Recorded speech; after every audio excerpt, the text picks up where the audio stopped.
Due to the graphic nature of the personal accounts and content discussed in this podcast, listener discretion is advised. Many episodes will include graphic personal accounts and discussions of child sexual assault, domestic violence, physical abuse, rape, sexual situations, and suicide.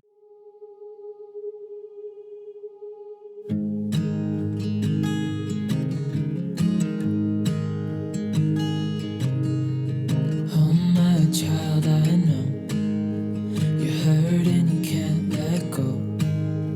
It's not your fault and you don't deserve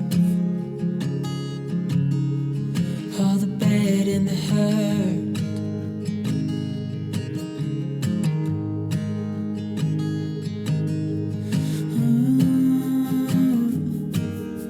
I know you tried so hard.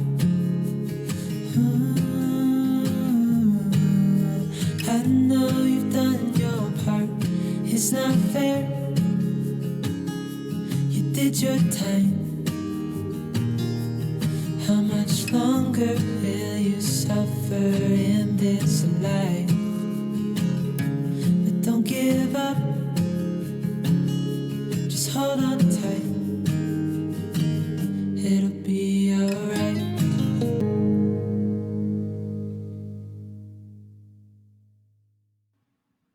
Welcome to Latter-day Survivors. This is Kendra, and today we have Sarah Jane Pyper with us. And I actually met Sarah Jane through Christina, and Christina met her through Instagram. And Sarah has written a book of poetry about her leaving the LDS church and how she's coped with leaving the LDS church and some of the things that happened, I'm sure, within the LDS church that she's found some therapy in writing, which is pretty amazing. And I actually am really excited to talk to you today and hear about your story. So I'm going to let you kind of take over and maybe start out with just telling us a little bit about yourself and anything else that you want to share in whatever order you want to share it. And I'll jump in intermittently, but I'll let you just tell your story. Perfect. Well, thanks everyone. And thank you, Kendra. I'm so excited to be here. And I've been following Christina's personal page and found Latter-day Survivors through her, listened to a couple of the podcasts. And it's so interesting coming into this space now after writing this and being able to relate to so many of the people that you've had on your podcast and just seeing where we all have this sort of, kindred spirit with one another. It's interesting because I'm feeling nervous talking about it, which is so funny because I've written this book and I published it for the world to see. And it's almost like sharing that in words is very different from putting it down on a page and just allowing people to interpret it the way that they see fit. Right. But yes, I did write a poetry book. It is called Stray, A Journey In Through and Out of Faith. So all growing up, I'll start with how I grew up. So I was born and raised in the church, born and raised in Utah with two brothers, and my mom and my dad. And my mom and my dad got divorced when I was about 12. And my dad is non-Mormon. My mom is a very devout Mormon. So I feel like I grew up with already that sense of, I was kind of outside of the bubble, I would say, in Utah, because I was raised by, my mom always said it, a very different breed of Mormon, where because of the way that I had grown up being intermittent with all these people who weren't part of the faith and people who were, I grew up very empathetic to that and never feeling like someone who was outside of the faith was any different than anybody who was in it until I went through my own. And I feel like I didn't give myself that same kind of empathy. Yeah. So when I started to experience this faith crisis, I started writing poetry in a way to cope. And I've always done that in personal journaling, because I was never one to speak about my feelings. I would always just write them down, and I was always really good about talking about them afterwards, but never in the moment. Mm-hmm. So I would write it all down, and it was an incredibly cathartic experience to be able to write this poetry in the during phase of my faith crisis. And then I found myself finding that to be so cathartic that I went back through and I started writing about my before period and how I loved the church and how it was such an anchor and what led me to experience this, what led me to feel this way and start questioning and eventually leave. And then also writing the after part of my faith crisis of now that I'm on the outside, how am I feeling? How am I processing? And then putting that into a book. And it was just for me. I wrote it to be a healing process for me in order to navigate those emotions, in order to process those feelings that I was not expecting to ever go through myself. And then my husband and I were talking about it one day, and it was so funny because my brother um, came over to my house, and this was about a year after I had gone through everything already. And I was confident in where I was at and what stance I had taken. And I was confident about taking a step back from the church. And then my brother came over and told me that he had been questioned and he had ultimately left as well. And I just busted up laughing. And he was like, "What? Why are you laughing?" And I'm like, I went through this whole journey alone, and you went through this whole journey alone, and we were terrified to tell each other Mhm. about this. And we could have been each other's anchors through that entire thing. Yeah. So ultimately, that experience is really what led me to publish this, because I feel like these kind of podcasts and these kind of like healing things that we have in the ex-Mormon community afterwards, you don't search those until after you've already gone through the hard part, you know? So Mhm. being able to talk about this and relate to the actual during part of the faith crisis. And I wrote it in a way that is very emotions based, so that someone who is Mormon and is questioning, or someone that is devout and is worried about a family member that's going through this, can see exactly what it actually is, can see that Mhm. it's not an easy decision, it's not the easy way out. Um, and just hopefully be able to relate to that in some way, or resonate with and have comfort within that story. Yeah. Yeah. I think just something that you said about your brother and you going through it at the same time. I think we all um, when we're leaving the church, we feel like we're alone. You know, Yeah. we feel like we're abandoning this thing that has been part of our lives for the whole time that we've been alive. For those of us who were born and raised in the church, and then worrying that we were going to disappoint somebody or Mm-hmm. that they're going to try to talk us out of it. Because I think, like you said, your mom is very devout. Your dad's not a member. Um, it seems to me, you know, from my experience and from kind of watching what other people have gone through, is that that's pretty common. That the person who is in the church kind of doubles down and becomes very devout. Because for me, I felt like I was responsible for the entire family's eternal salvation if I was the only one left. Um, and so, yeah, I mean, I think it's amazing what you've done. Thank The you. being able to write things out and then share that with other people, it's all a part of sharing our voice and not hiding. There are people who need to hear. So, Yeah. Yeah. And just what you said right there, the you're responsible for your family's eternal salvation. I thought it was so interesting when I found myself going back and writing about the before section with my mom and my dad. My dad, it was almost like we would call him anti-Mormon instead of non-Mormon, and now recognizing that that is such a villain uh, connotation to associate that with. And so I feel like I almost had this double layer when I was questioning, of like, oh, I'm taking my dad's side in the hmm divorce now because I'm questioning and thinking about leaving. And that was such a heavy thing to process in the middle of going through this when I was a little kid, because, and I can get into it, I have poems about this, but I have one poem that I wrote called 11, where I would go to church every single week, and I would hear about how my family wasn't whole and how my dad didn't want an eternal family. So he must not love me very much because he doesn't want to have an eternal family, when really it was just because he didn't believe in what I believed. But that was such a hard topic to grasp. And it wasn't a culture thing. My ward, I was lucky where the ward that I grew up in, I absolutely loved.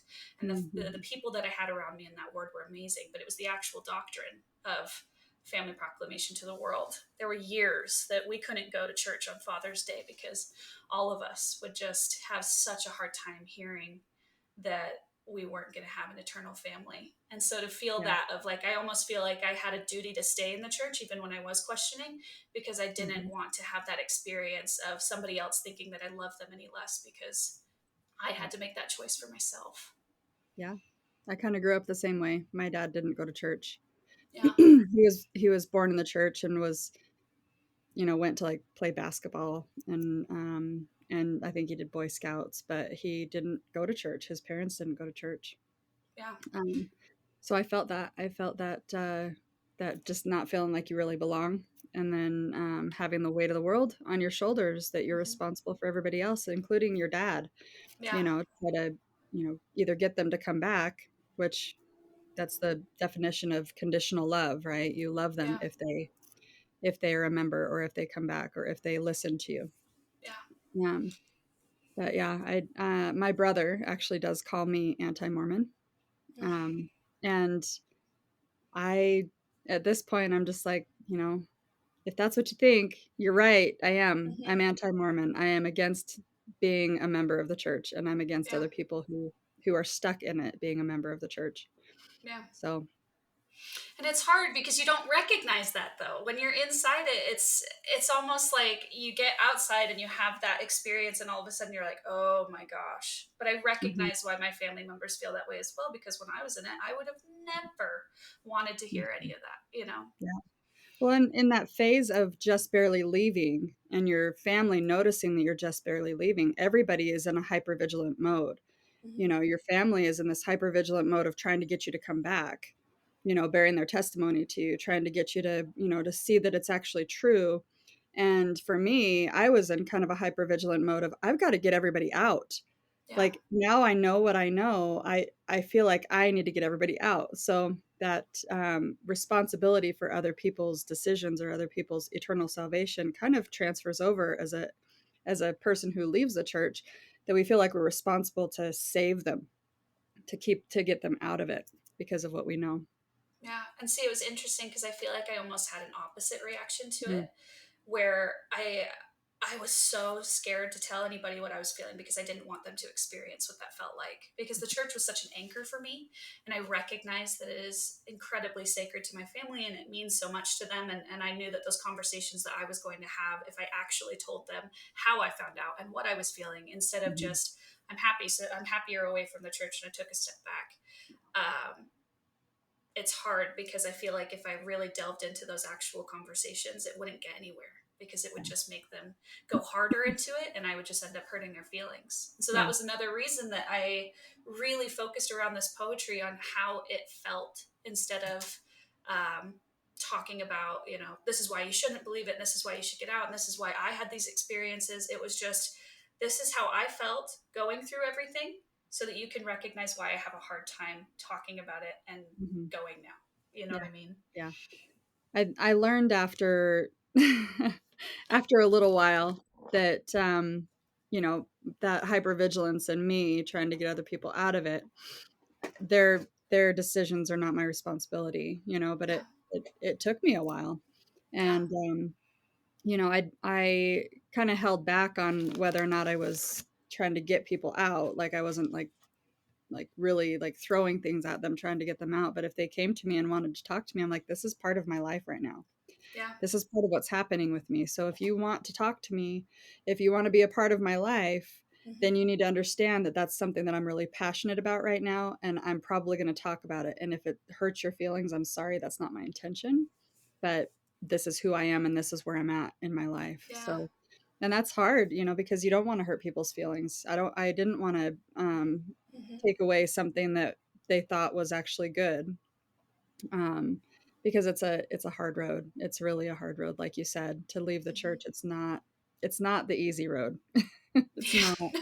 Not at all. Yeah. Not at all. The easiest thing would have been to stay in and just keep pretending like this is okay, but ultimately I couldn't do that to myself. Right. And what you just said that right there, it was kind of profound to me because obviously my mom is still very active and my family's amazing where I've been lucky enough where it hasn't, created this massive wedge. But at the Mhm. same time, I know how she's grieving. And I know that even if she's not telling me to my face that it is an incredibly hard topic for her and she's incredibly worried about me. It's not this anger, it's this worry that's almost more Mhm. heartbreaking because you can't say anything about that, even if you recognize that you're happier. And to have myself be put out there and my honest, true feelings and this Mhm. vulnerability of this is exactly what I went through. This is exactly where I am in my process and my feelings and putting that out into the world, especially in a poetic format where it's up to audience interpretation. I think she was terrified to say, uh, or to have me go through this and experience this, because she was worried about what others would think.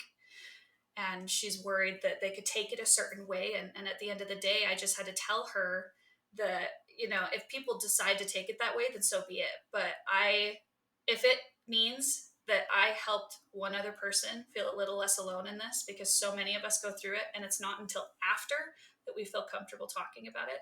But having this experience of being in the middle of the trenches of going through this kind of grief, and it helped one person for somebody else to get mad at me or angry about my true feelings. I mean, hell, it's how I feel. So there's not really anything I can say to argue that. You can be Right. mad at me all I want, but it's my honest feelings. Right. Right. Yeah, I absolutely agree with you. There's I think as we leave the church and we kind of realize that it's not it's that we've been brainwashed through the whole thing. Um, you can't stop somebody from their own brainwashing. You can't stop and have them reflect on their own brainwashing. They're gonna hold on to those feelings and the belief that the feelings that the Holy Ghost is what's giving them that kind of confirmation, that those chills, the warm fuzzy, instead of believing and realizing that that's really confirmation bias. And that the same can be said for somebody leaving the church. You're Yeah. looking for answers, and when those answers actually agree with what you think and what you believe at that point, it's still confirmation bias. So I think that's probably been one of the biggest lessons for me leaving the church, is how much we as members are told to be obedient without questioning, Yeah. told to do these things because our parents say so. Be obedient to your parents, be obedient to the church, be obedient to the bishop, be obedient to the prophet. There's it's it's like a lot of your decisions have been made for you. But then the justification for those decisions, when somebody says, well, why are you doing that? Or why do you believe that? People have to come up with an answer, even if it's not what they feel, Yeah. and that answer has to agree with the church. Otherwise, there's this disconnect between them and what the beliefs of the church are. I think it's hard to be a nuanced member of the church, um, just like it's hard to leave. Hmm. Um, I think that's so interesting because my family, like I said, was a very different breed of Mormon. And mhm, so growing up, I was always told that it was okay to question, it was okay to say no. And so having, certain members in my ward that are very much so, you believe everything and you have to follow it 100%. And then I have my family where they're like, no, we don't agree with this. We don't agree with this. We don't agree with that. And this is mhm, how we do things. And we follow the gospel, not the people in the church. And that's what I was always raised to believe. So when I started questioning, I was almost more terrified to tell my family, because they agreed with everything mhm. that I disagreed on. Oh, Everything. yeah. And so when I had to come out and be like, okay, so you can agree to disagree and still stay in it, but that's one of the main reasons that I have to step out of it, because I could Mhm. completely agree with one of the apostles, but the other one I can't at Yeah. all. And Yeah. that doesn't make sense that they're both the mouths of God. They contradict each other, Mm-hmm. they're constantly contradicting each other, and then deciding when one is speaking as a prophet or one is speaking as a man. Mm-hmm. How do you discern between that when discernment is actually not even used correctly in the church, or used in a way that is um that they make people believe that the discernment is from God, Yeah. and it's not because of your own intuition. And when the discernment that's from God, that agrees with the church, competes with the discernment that you have on your with your intuition, Mm-hmm. it tears a hole in you. You can't Yeah. agree with both. You have to choose Mm-hmm. one or the other. So you have to choose the church, or you have to choose yourself. Yeah, I agree. And I had to pull up straight because this is a poem that I fits so perfectly with what we're talking about right now. Yeah. But it's called How Am I Expected? It's called Mouthpiece of God. It's how am I expected to discern man from God when leaders have been consistently proven wrong? All works of apostles are righteous and true until 30 years on when time morphs our view. If God is always good, but man makes mistakes, when can their words be deemed out of place? And those was just one Yeah. of the questions that I started having. And to Yeah. recognize that my family is so on the fence. And so, yeah, we can totally disagree with this. And yeah, we could Mhm. totally agree with this. And having that be what I started questioning, oh man, I was like, dang it. Yeah. I wish I could be like that. I wish that I could have that kind of um, feeling and juxtaposition within myself to battle that. And I couldn't. So, Yeah. Yeah, I think the thing that comes up for me with that is like the whole thing about the gay community, the LGBTQ community. The yeah. church thinks that by coming out and just coming out little by little by little, saying that, we accept them, we love them, they just can't behave this way, or they can't act on their impulses. Um, but then at the same time, like politically lobbying against them, paying people um, who are either companies or corporations, or those, I'm sorry, the corporations or companies paying into, and Mm-hmm. including the church, into fighting against the rights for the LGBTQ community. Mm-hmm. How can you be such a hypocrite? You know. Yeah. No, um, and I I remember a time, I think I was like 14, and it is burned in my brain because I was raised a theater kid. I was a theater kid all through junior high, all through high school. So a lot of my friends were part of that community. And so I remember in ninth grade, my mom sitting me down and talking about how it's not okay. We can love them, but it's not something that we should condone. And I mhm, just remember bawling, like full on sobbing um, in the salon in my house to my mom and my older brother, and just saying, I don't understand how love could be a trial. That does not make any sense to me when our whole goal on earth is to love and be loved in return. And for that to be an ultimatum for them, it's either mhm, you love or you get to have eternity. I've never believed that. So even when I was incredibly Mormon and incredibly devout, and I always said that that's just something that I'm going to put on the shelf, and mhm. I'm just always going to act this way and have that empathy and be an ally and a supporter of them because it's just love. Like that doesn't make any sense to me Right, at all. right, yeah. I think that's probably one of the biggest reasons, between not doing anything out of fear and refusing to be hypocritical. If Yeah, you belong to a group of people who, the rules, the commandments, the revelations are all made by people who are bigoted and who have this bigoted worldview because of the way that they were raised, not because of what they're receiving from God. yeah, How can I belong to this group who I'm saying I don't believe or I don't agree with all these things, but yet I'm going to support this group with my tithing, and I'm going to mm-hmm. support this group with my service, and I'm going to support this group. You can't have both ways, I Yeah, mean, people try, but internally there's always going to be a conflict about it. yeah. No, I completely agree. And that was one of the things that after my faith crisis and after that, I recognized that there was almost like a weight lifted off my shoulder.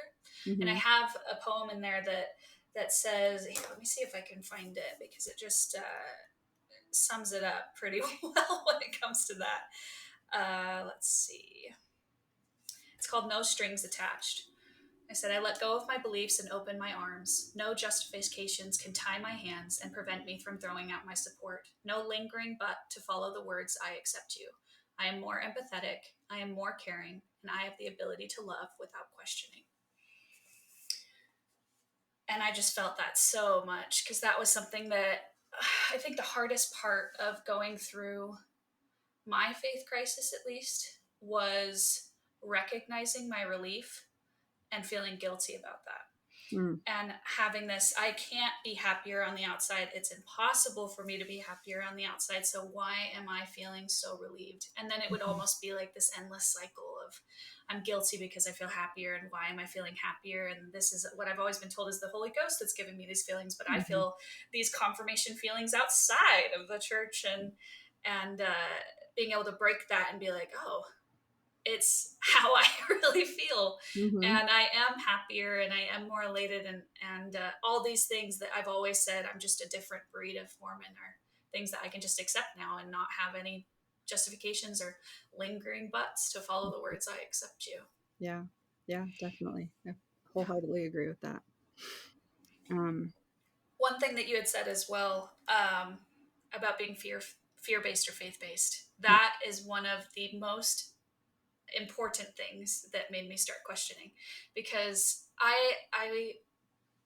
and we can go back through it. I might just like pull it up and we can go back through the whole story. But I went through a lot of stuff in the before that I stayed through all of it and loved it. And it was actually an anchor for me mhm. through all of these experiences. And then I had no reason, nothing that was happening in my life that made me have to start questioning.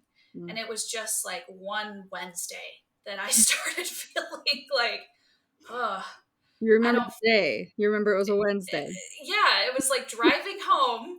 It's so, but that's why it was so weird that like I'm totally fine. I'm wearing my garments. I'm married. I'm going to Mhm. school. I'm going to church.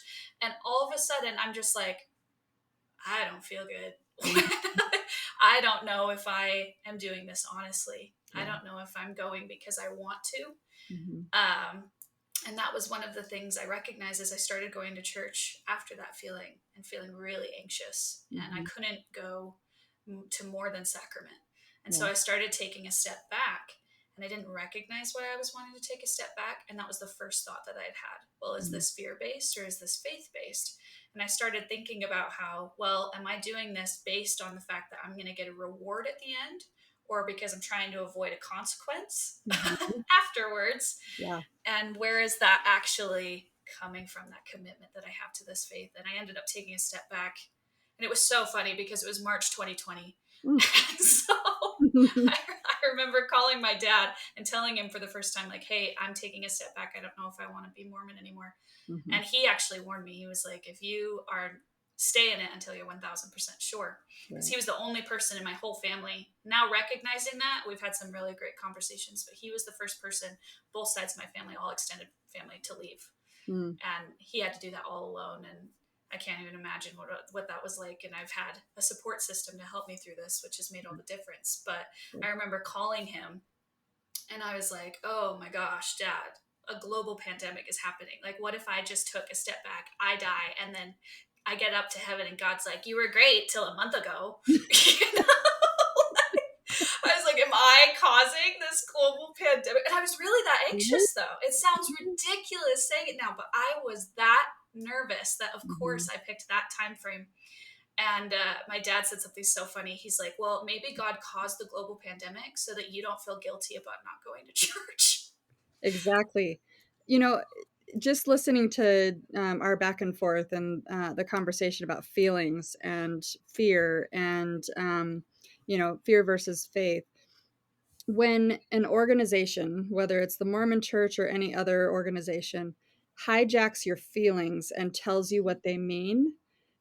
So I feel good right now. I've got full body chills because of what we're talking about, having this connection with you, being able to have this conversation with you, being able to speak out, and speak my truth and have you speak your truth. It gives me full body chills. I always attributed that to the Holy Ghost. Yeah. Um, and then on the other side, you decide that you're going to take a step back and the global pandemic happens, you know. And then you're thinking, okay, well, if these bad things happen, or if I start to feel a certain way, if I start to feel completely depressed and lost because I have walked away from this thing that was supposed to make me feel like I knew who I was, where I was going, what my purpose is on earth, if I'm walking away from that and that creates this anxiety and depression and fear, then I must not be doing the right thing. It's because I'm choosing the adversary's path. I'm choosing to follow Lucifer. I must have to, read my scriptures, say my prayers, do my visiting teaching, go to the temple, all these things. Because I'm not doing those things is why this is happening, is why I don't Mm-hmm. feel good. We can't, in an organization like that, whether it's the church or any other organization that does thought stopping or thought control, strict obedience, we always have an answer, but that answer doesn't always resonate with how we feel. And Yeah. we learn to not trust our own intuition. We learn to not trust ourselves. We have to trust something outside of ourselves. And so, walking away from the church, taking a step back, you learn what that's about. What, Mm-hmm. these feelings that I've had all along, like you said, I feel good. I feel lighter.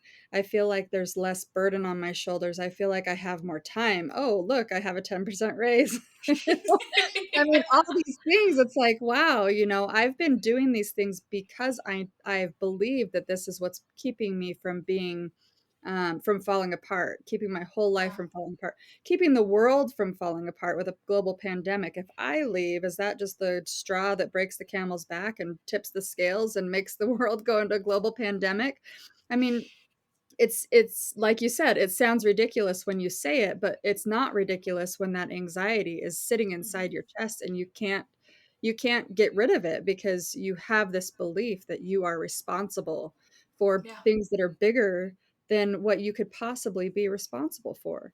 Mm-hmm. When we're able to just take a step back, like you said, take a step back and be able to really get to know ourselves, get to know these feelings that we have, and stop trying to push them away or attribute them to something else, that's when we actually start to heal.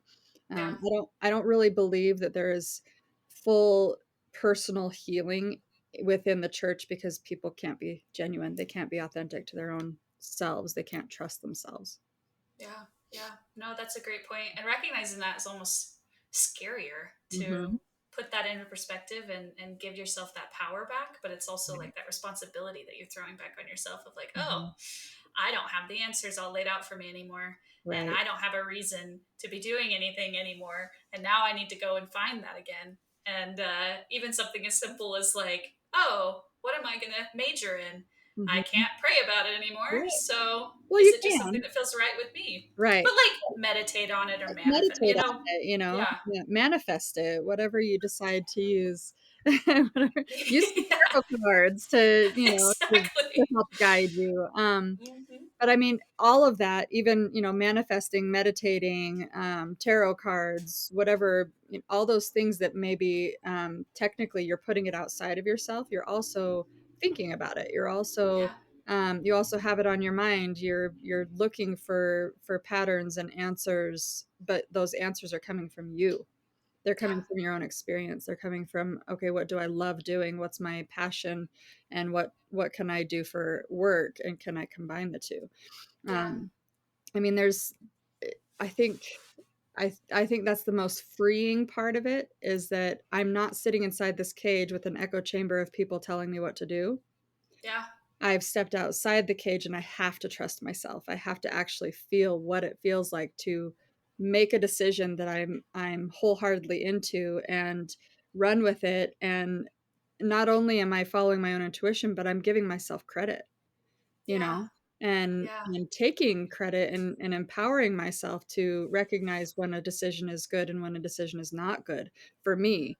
That doesn't mean that decision is not good for somebody else or is good for somebody else. It just means that I have to be able to trust myself to be able to make that decision. Yeah. Consequences are not due to sin. Consequences are Yes. Yeah. natural consequences in life. When we make a decision, this is consequences can be good or Hmm. bad, right? We can make a decision and have a good Hmm. consequence, or make a decision and have a bad consequences that then we don't want to do that thing again. Yeah, it's interesting because I grew up always being the fixer. Like I was Mhm. always was a middle child, and with the divorce and with there was a lot of other stuff that my family went through medically as well where I mean, it's insane. I'm an open book and this is going to be feel like a bomb dropped because I won't go that much into it if we don't want to, but like I lived with my cousins as well, who I consider my brothers, and all around the same time period. Like my brother almost got his leg amputated. My cousin had brain cancer. My other cousin had heart surgery and open heart failure. And so to have all of this happening at the exact same time, and then my feelings, where I'm like, oh, well, it's not physical, it's emotional. Mhm. So I shouldn't have to talk about it because Mm. it's not that big of a deal. And I'm not going to ever say anything that I'm feeling because it's not cancer. Right. So it's not that big of a deal. But recognizing how that kind of shaped me as Mhm. well, where I was like, okay, I'm the fixer. My feelings aren't valid because they're not important enough to make anybody else feel hurt. The last thing I want to do is hurt anybody else. And so I never really empowered myself to be assertive. And after going through this and recognizing that the church did play a role in that, um, and getting on the other side, I'm so much more assertive. I'm much more of a leader. I'm much more sure of myself. And hell, I wrote an entire book about it and released it for the whole world to see when I used to never talk about my Yeah. feelings. Yeah. And so it's just interesting to see that empowerment that you get back. And it's almost like a new start on life of like, okay, this is everywhere that I've been that's led up to this moment has been my own decision Mm-hmm. and my own making. Yeah. And luckily my family was also that way, where they allowed me to feel empowered too. It's just the circumstances around everything that happened kind of forced me to feel like it wasn't necessary at the time. Right. Right. You know? It's interesting that you say that because I think we've learned to compare ourselves to each other, and I Mm-hmm. don't think that's necessarily unique to the church. I think it's just our society, but Yeah. I think it's something where speaking from that perspective of being in the church, that we compare ourselves to other people. We compare ourselves to whether or not I'm good or bad. I'm doing this thing, and so therefore I'm good. I'm not doing this thing, so therefore I'm bad, or I need to do better. Um, but then also comparing our stories, like comparing Mm-hmm. to other people who have physical ailments that are you can actually see them, or Mm-hmm. that they're going through cancer treatment or have had surgery or whatever. What we do know about emotions is that they manifest in the body. Yeah. They don't. Emotions and mental health is no different than physical health. They interact with each other 100%. Yeah. Yeah. Yeah. And this is a great segue actually to talk about one of them. So, uh, in before, which is the section laid out, my book is laid out in before, during, and after. Oh yeah. And so some of the parts in before, I spoke about my mission. Mhm. So I, um, my whole family was always going to serve a mission. All of my siblings, we were all very determined to serve. Even though I was a girl, I didn't care.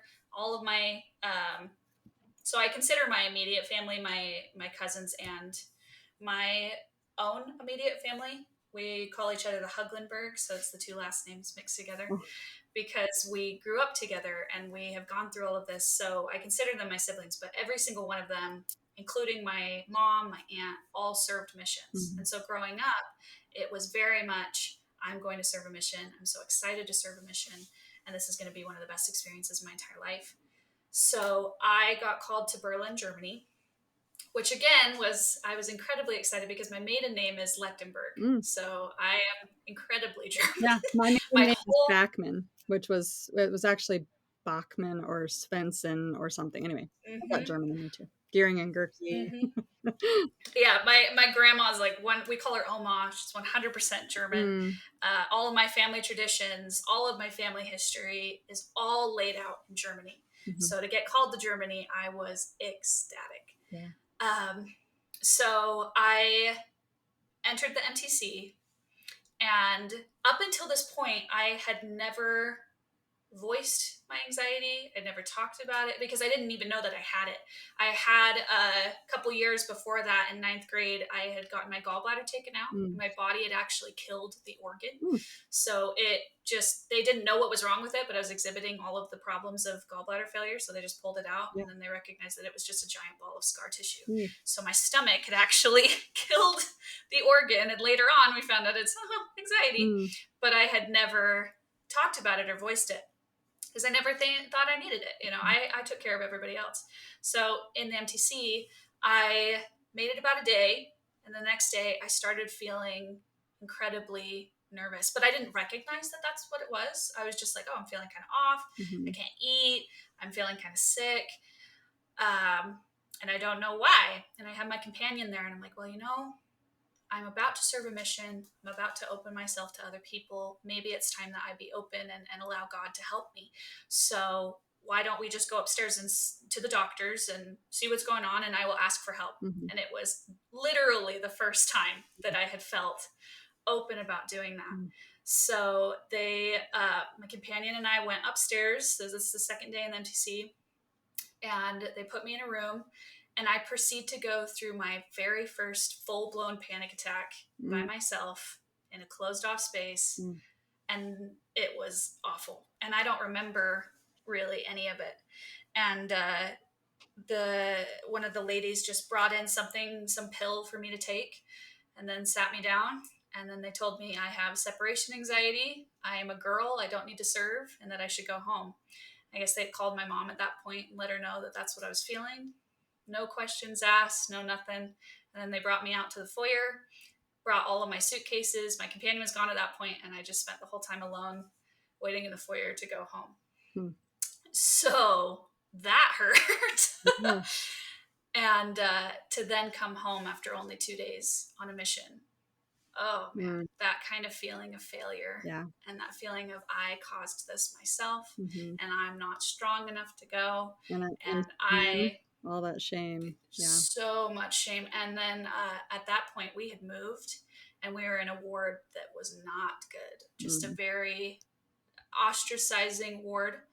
Um, so that when I came home, and then it was kind of crazy because then I had um, medical stuff. Right. Finally, my turn. Right. That then caused me to be in bed for about 2 months. There was Mm. actually an abscess behind my tonsil that should have gone straight to my heart or my brain and killed me instantly, and it didn't. Jeez. And it was after I came home that I found it, and my whole face was full of infection. They had to actually rebuild my whole nose because it had collapsed from the infection. And then Mm. they had to scrape out everything out of my face, and I was bedridden for about 2 months, That's which is awful. crazy. So, yeah, it was like an emotional death, a spiritual death, physical. Oh, man, it was really hard. But my ward didn't know about the surgeries or anything. They Mm. just knew that I had come home early, and my whole family was like, "Oh, it's God. It was a reason that He did this. You had to come home early because you would have died if you would have made it to Germany." Um, and to give all that power back over and say, okay, there was a reason for it. And if I wouldn't have gone through that, then I wouldn't have gone to therapy, and I wouldn't have uh, accepted my anxiety and, Mm. and talked about it and started healing, which is true. Yeah. But it was at that moment, I was very angry that I had my patriarchal blessing that Mhm. talked about it. My whole life had led up to my mission. On top of it, it was Germany. So anytime Germany was brought up, I still have a hard time driving past the MTC if I'm ever up Mm. in Utah. And my mom like can't even talk about it. She's so angry about it. She's like, Yeah. they handled that awfully because she's such a, I was raised by a matriarch. She's like so Mhm. feminist, and so to have them just be like, she's a girl, she doesn't need to serve. Um, Mm. but I went back to that ward, and I had a couple people in that ward that would only speak German to me, full on knowing that I had only been in there for a couple of days, hadn't learned it at all. And my cousin, who had had heart surgery previously, went out on a mission and also came home early, but it's because he had heart failure. Mm. So he came home early, got open heart surgery once again, fixed it, and then went back out. And I had people that would tell me he's the good one because he went back out. And oh man, Because people think that they have grasping. all of the information. They think that they think that they Mm-hmm, know why you came home and that it was a mm-hmm, shameful thing. People can't just mm-hmm. accept that we all have personal accountability and the ability to make our own decisions. If there's people within the church that are trying to tell you that, like, their opinion when they don't really even know, like, they don't have Mm-hmm. all the information. That kind of seems to Yeah, be a theme. People, yeah. um, I shouldn't just say They that in the assume. church, they assume. Well, but, like, if you think about people who watch the news or, look at, social media and make their opinion, um, Mm-hmm. believe that it's fact, and then start spewing that forth with all the misinformation, it makes a lot of Yeah. people believe the wrong thing, and then that hurts people. And I see that so much in people in Utah and people in the Hmm. church. Um, Well, for sure. And around that time period, I mean, so many people were coming home early from their missions for mhm, depression and anxiety mhm. because I mean, I feel like the majority of them probably went because they were forced to go. Right. Like they didn't want to go because their parents told them to go. They went, and then you don't actually really hear about how hard of a thing it is. Mhm, Like you always hear about how amazing it is, how brave you are, but being completely separated from your family all of a right. sudden when you've had that growth is crazy. And so I think what made it so hard for me is that I almost felt like I didn't come home by choice. It wasn't something that I felt like was my decision. Mhm, And so to have that blame put on me and that shame put on me, mhm, like I remember my husband, he was my boyfriend at the time. He came and saw me the night that I came home, mm, and he remembers it because he's like, you were just in a state of just so much shame because I he opened the door, and it's gonna make me tear up. I haven't talked about mhm. this in forever, but Yeah. I he opened the door to my bedroom, and I just looked at him and I was sobbing and saying over and over again, I hate myself. I hate myself. Mm, I hate myself. mm, And to recognize that that was such a sad place to be um, is heartbreaking yeah. because it wasn't anyone's fault. Mhm, And it was something that was handled incredibly poorly and was something that I should have been able to talk through and figure out and been given more empathy and mhm, more empowerment of things that I can do. And I don't have separation anxiety. I have anxiety, mhm, but I definitely don't have separation anxiety. And my dad was amazing, and because it was Germany and he knew that that was going to be a trigger, and he yeah. just was like, "Oh man, I have to do something about this." So he actually got me on a study abroad the very next year, Oh, so that I could awesome. live there. Yeah. It was amazing, and it was an experience that really helped me get past that. And now, you know, I don't have those same kind of triggers with it because I lived in Vienna for 4 months and met some of my best friends in the world Mm, and had this incredible experience with all the German culture and the Austrian culture so that I could ultimately get past that. yeah. But that's what's so crazy about the story, though, is like that wasn't what led me to start questioning. I was Mhm. still very devout through all of that. It was very hard, but I thought it was a lesson that God was trying to teach me. Yeah. Well, you mentioned a few things that made me think about consent. You know, when people are going on a mission, whether they're male or female, a lot of times, I think I'm going to dare to say more often than people who are super excited to go on a mission, Mm-hmm. that they are forced to go or they believe they have to go to be able to have the acceptance of their parents and their family. Yeah. And like you said, you don't know what's going to happen in the MTC. You just assume that it's going to be this amazing experience, and you get there, and it's not. You get Mm-hmm. there, and it's control, and it's obedience and control, and obedience and control, and structure and control, and obedience and control. And the same thing happens with going to the temple. You don't get told what Mm-hmm. is going to happen in the temple. Temple preparation classes don't prepare you for what happens in the temple. There, being baptized when you're 8 years old, you Mm-hmm. don't know what being baptized is going to feel like. You're told what it's supposed to feel like, and when it doesn't feel that way, when you don't feel clean and washed, all my sins have been washed away. I don't feel any different coming out of that baptismal font than I did when I was going in. Mm-hmm.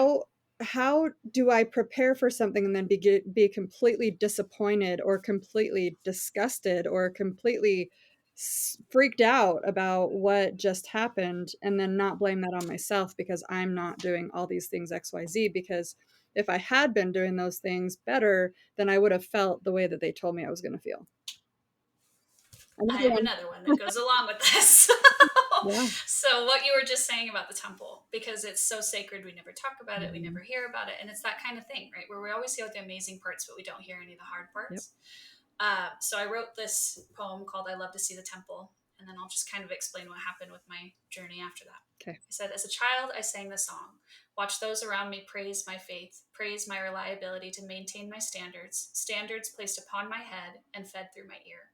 I shouldn't be uncomfortable here. As a teenager, I worked to grow my worth, validated my effort through self effacing speeches, thwarted the twists and turns of temptation, found faith through the fear. I shouldn't be uncomfortable here. As an adult, I reached the temple, high expectations gripping my stomach, bestowed upon me a sacred privilege, a proof of my worthiness, a proof of the sacrifice I'd given through the years. I shouldn't be uncomfortable here. Now I am a saint, a spirit who has found its way home. I witness holy worship, privy to the patriarch's preaches, while justifications from my matriarch are fed through my ear. I am uncomfortable here. Yeah. So, and I remember feeling, I mean, this is funny looking back on it now, but sad in the moment when I was going through it. I went through the temple to be able to serve my mission, and then to come home, and I'm like, oh, well, now I have to wear the garments, and I'm not married, and Mhm. and I made a commitment, and I'm not even getting the blessings of being able to go and serve. But when I went through the temple, it was weird because I wasn't as uncomfortable as some people are, but my aunt and my mom would whisper in my ear, like literally whisper in my ear in the celestial room, justifications for some of the videos Mhm. and for like Eve asking up to God before I had even questioned them. Yep. So I wasn't asking them questions and being like, how do you feel about this? They were like, so this is why we do this, and this is how it's justified, and this is what. So it's almost like they have that cognitive Mhm. dissonance within themselves, and they had to talk to me about it first Mhm. before I even Yeah. had a moment to ponder that. Right. Well, we don't know what is going to be that shelf breaking issue for anybody, you Mm-hmm. know? Like your shelf breaking issue is a Wednesday. I know. And none of this that we've been talking about got me to leave at all. I Right. was very devout Right. through all of this. But listening to that poem, I felt everything, you know? It I don't know how to relay to people who stay in the church that that uncomfortable feeling is really their intuition screaming at them. Like, "There's Yeah. something wrong here. There's something that doesn't feel right." And Mm-hmm. it's it's a grooming tactic on the part of the church where they make it so that you deny your own feelings. You deny you Yeah. justify just like your mom and aunt, your mom and your cousin Mm-hmm. were doing And in your ear, you know? It's like, yeah. when we're kids and we go up to bear our testimony and we have a parent standing there whispering in our ear what our testimony is. How Mm-hmm. do you learn to trust yourself and actually listen to yourself when your intuition is telling you, "I'm uncomfortable. This doesn't Yeah. feel right." But you force yourself to stay in that situation anyway. You know, Yeah. it's like, to me, I mean, this is an extreme example, but girls that go to the dances, they are told not to say no. If a boy Mm-hmm. asks them to dance, you say yes to everyone. Well, a girl who's in a situation with a boy who, this boy is Mormon, he, you know, Mm-hmm. he's going to go on a mission. Surely he's not going to do anything that's going to hurt me. Yeah. But I'm going on a date with him and he wants to have sex. And he's doing these things that I'm uncomfortable with, but I'm Mm-hmm. not going to say no because he's the man, you know, and Yeah. he is, you know, if he's doing these things, he must love me. Or if he's doing these things, he must, you know, think he's probably going to marry me eventually. That's, Yeah. you know, we've learned so well how to justify horrible behaviors in the church. Yeah. Yeah. And that's, again, going back to my family where I was raised by matriarchs and I was raised by feminists who did instill in me that being able to say no is important. And Mhm. so it really taught me to not base, I have another one where it's like not base Sunday sacrament attendance on Mm, if you're a good person enough, yeah, but to thank the tattoo trucker who offered me his coat. Like yeah, that's how I was raised. And so I luckily was able to form friendships and relationships with people who were outside of the church and distance myself from those who were in it but were toxic. And that was great.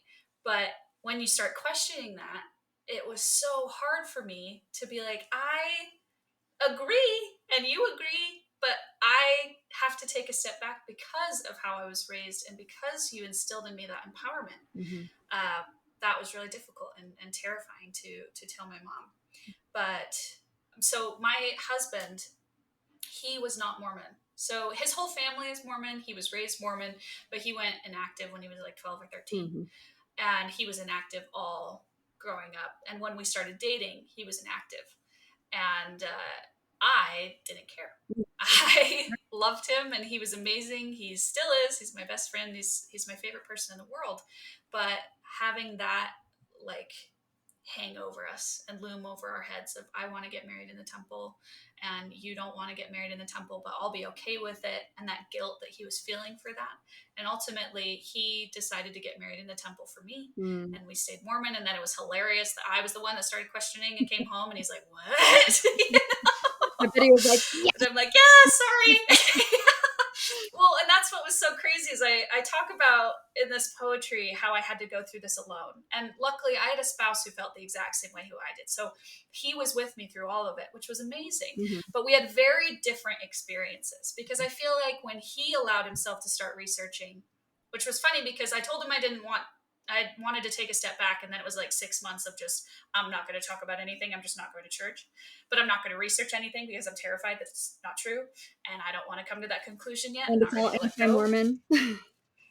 Exactly. And so I'm like, I'm not going to find comfort in these kind of podcasts or in these kind of communities. I'm just going to like, nope, not going to talk about it. I'm fine. But Nate started really researching and really looking into it, and came to that conclusion. And it was almost like his experience was one of relief Mm, because he's like, oh, how I've always felt, now I'm just confirmed in it. And me, it was like, I'm going through a spiritual death and I am grieving the death of a loved one mm-hmm, almost. mm-hmm, And that felt, oh man, I feel like people who like Mormons don't realize that most ex-Mormons don't just get angry about something and leave. mm-hmm, They were trying so hard to stay in it, and their research is what drove them away. I have a line in here that says it's acceptable to question until I come to the wrong conclusion. mm-hmm, And that was so hard that it's like, okay, I've been confirmed, I've been validated in all of my questions. They've all said this is very good to question, and this is amazing that you're being this mm-hmm. thought-provoking and this attentive. But the minute I'm like, and it's not okay, they're like, oh. Yeah. And that was hard for me to realize. I think in that situation where, because I found myself in a very similar situation, the one thing that we've already kind of talked about is that I stopped doing things out of fear. And I also Yeah. recognize that fear in other people where, the whole justification thing, your mom and your aunt whispering in your ear, that's their fear. It's Yeah. it's their fear that you're going to see this thing that doesn't really jive and that you're uncomfortable with. And so that's going to be put on your shelf. That's going to test your faith. That's going to, because it tested Yeah. theirs. When people justify or bear their testimony to you, when you, I should say me, when people have borne their testimony to me, when I've told them that I don't belong to the church anymore. We've had a conversation about something that was difficult, that, I've expressed my opinion and my feelings about something that is contrary to the church, and they have to bear their testimony about it because they don't Yeah. really have a justification. There's not a justification that makes sense. Yeah. It's just they're justifying it to you because they have to also justify it to themselves because otherwise it wouldn't make sense. Oh yeah. And every time I've had to have this conversation with my mom about, I've taken a step back. I'm a lot happier outside of it. And she recognizes that and Mhm. she's okay with it. But I think she brings it all back to that mission experience Ah, where she's like, that's the reason you left. right. And I'm like, nope, Nope, nope. nope. I Mhm. stayed in. I actually made me stronger in that going through that. Yeah. But it was that recognition of the doctrine and not the culture Mhm. that hurt the most. Right. Like, I'm not just leaving because I got mad about something. And in fact, I spent a year and a half going through everything to make that decision myself, Mhm. to make sure that it wasn't an emotional one, Right. to ensure that it wasn't just, I feel better. Mhm. You know what I mean? Right. Right. Yeah. I can look at some of the after ones because Yeah. there was one that you had said. So I feel like I spent so much time trying not to be the angry ex-Mormon either. Mhm. Like I had just grown up knowing the conversations that are in the room, understanding that this is how I'm going to be perceived. Mhm. This is exactly the type of way that conversation is going to go. And that's just the way it is because I don't want to have that conversation about the doctrine or really dive into why I left with someone who's still in the faith, because I recognize how sacred it is for them. Well, also And so because I they're trying almost to feel, justify it. yeah, yeah, and it's just going to lead to hurt. Mm. It's one of the things that Christina had said on Sister Teeth's Mhm. podcast was that they have to come to the conclusion themselves, and they did an analogy of the dots where they're like in it, and it's not until you take a step Yeah. back that you You can actually. see the painting. Mhm. Um, and they were also talking about how other religions ostracize their family members who have left, Mhm. but it's almost like they try to dig in even deeper to try and get them back, and it's Yeah. all fear based Yep. of we're not going to see them in heaven, Yep. and everything like that. And so I wrote a poem called Ostracized Out of Love, Oh, because I almost feel like it's that guilt and that worry that leads you to take, it's you become the angry ex-Mormon because you're the one actively stepping back, yeah. but it's because it's ultimately the one hurting you Yeah. more. Right. Okay, so this one is called Ostracized Out of Love.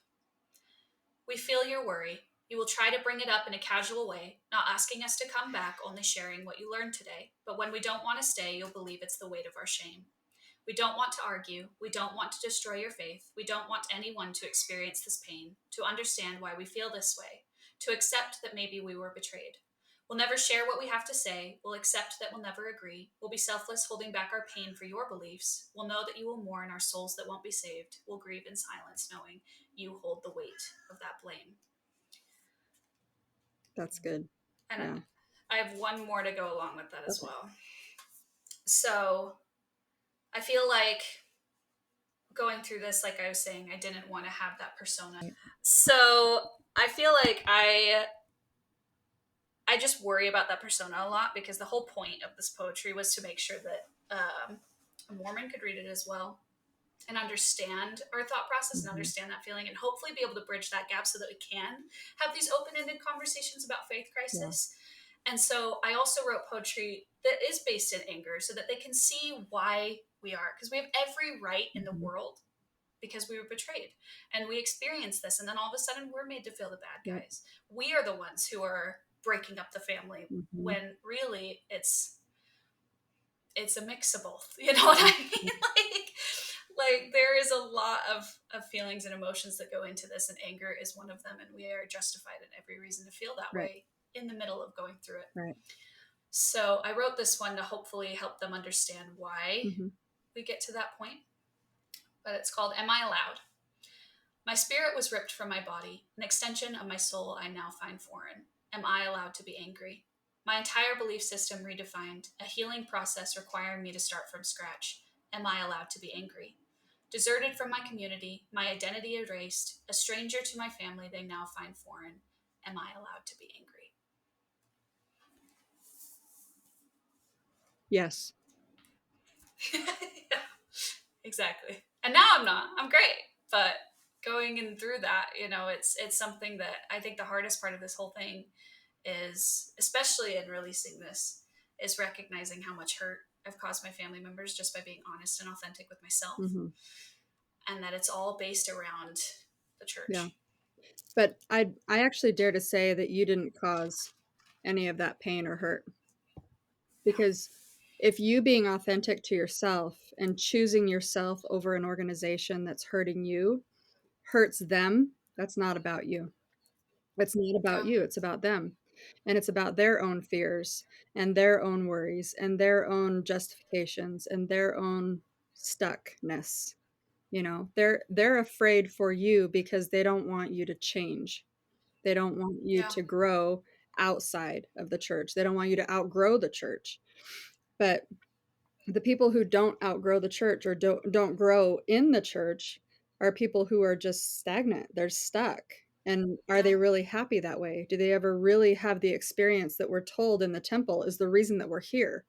We're told throughout our lives is the reason that we're here, not just to make mistakes, but to grow and to learn. And if you're kept in this cage and you can only make decisions that are within that cage, that keep you yeah, in that cage and keep you with the people that are in that cage, how can you actually go back to heaven, go back to yeah, Heavenly Father, go to the celestial kingdom with a knowledge that is so limited?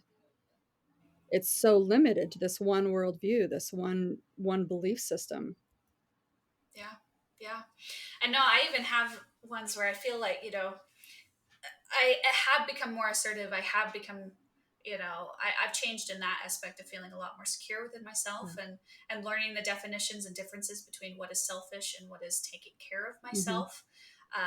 Especially being a fixer and a middle child, being able to set up those boundaries and establish that for myself, that I am just empowering my own self and I am secure in that and healthy, Mhm. and I'm not being selfish. I am actually the opposite of that, you know. And by not having these conversations either with my faith members is actually a selfless thing to do. Mhm. And it's interesting because I feel like my morals and my values haven't changed. If anything, I just don't have to have that cognitive dissonance anymore. Right. Everything that I always believed growing up, that I just said, well, I don't agree with that, Mhm. but this is how I'm going to act. Now I'm just more secure in that. And I've taken my morals and values and packed them with myself and taken them with me. And it's not something that I need to tie to the church. Mhm. It's something that I can be grateful for, that I've learned. And that was how I was raised. And I'm able to take that with me. But I always said, like, I haven't really changed. It's your perception of Yeah. me that Yeah. has. Yeah. And yeah, Christina sent me a quote. It says, "Walls keep everybody out. Boundaries teach people where the door is." that's great. Yeah. Yeah, that's an amazing I quote. think I love I that. think that in the church I had more walls up than I do now. You know, Yeah. now I just know how to make boundaries and say, these are things that I'm okay with, these are things that I'm not okay with. This is behavior I'm okay with, this is behavior I'm not okay with. Hmm. Like boundaries actually help to create healthy relationships, whereas Yeah. walls and cages don't. Yeah. I completely agree. And it's something that I almost feel like it wasn't, I didn't have walls and cages. I felt like I was on an open field. Everyone could come in and I would fix everything. And I was just, like, I, You couldn't say no. yeah, Yeah. exactly. I was a people pleaser. Don't say no to a Hmm. calling. Don't say no to your neighbor when they need help. Don't say no to your Hmm. family members when they need help. Hmm. Take care of Hmm. everybody else except you. Fix everyone. Hmm. Yeah, Yeah. exactly. Now I'm a lot more assertive and in control Yeah. of my own life. And I've been able to grant power to my own intuition, Hmm. which has been a really, really cool Yeah. feeling. Yeah. Agreed. Me too. Yeah, right? And it's interesting because I feel like through this whole entire journey, writing the book was incredibly cathartic. Mhm. And I feel like that was really my healing experience. Was as soon as I wrote the last one, I'm like, oh, okay. Now, if anybody asks me about it, I can just go, Here you go. here, Here's my journey. here's everything I've ever felt about it, and you can interpret it however you Yeah. want. Um, and that's terrifying to say, terrifying to release. And I thought that I was going to be a lot less worried about Mhm. it than I have been the last couple of weeks. This is kind of going off topic. I'm sure I'll forget what the point was, but I had a very interesting experience when releasing this, where it was like the first 3 days that it had been out or something like that, and it's only been out for a month. And my mom and I were talking about it, and my dad and I were talking about it.